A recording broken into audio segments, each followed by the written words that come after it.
Yo, okay, so it's 4 a.m. and I have a really weird philosophy, but I put the camera on because I'm laying in bed and I put the light on. I'm just like, holy fuck, dude.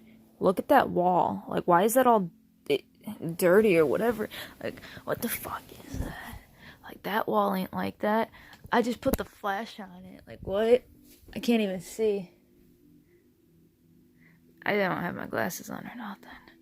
Anyway,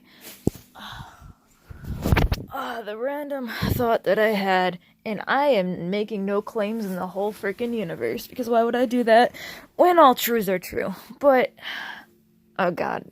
Anyway, oh god, that just threw me off. But this random thought that I had was, since everything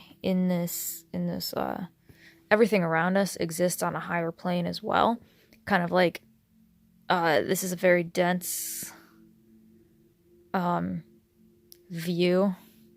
Like that fan right there, I strongly believe that, no law of attraction, pun intended. I strongly believe that that fan exists on every dimension.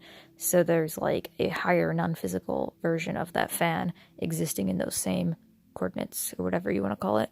Well, yeah, I guess it would be like that. So I was just thinking, because a while back I merged with God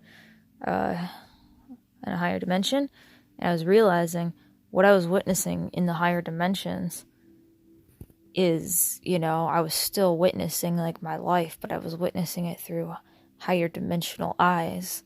And I realized that, non-physical energy can take the exact shape of everything in this room, meaning that there's a 100% carbon copy of this room in higher planes.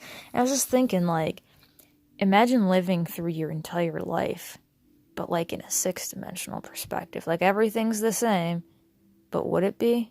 Does that even make sense? Like I said, who knows, who cares? But like, this is the third dimensional, maybe the fourth dimensional version of my world. And I wonder what it would be like to just, this entire room just exists in a higher energy, higher octaves, whatever the heck. I don't know. I don't know if there really can be a carbon copy of anything, because then, it wouldn't be a singular thing.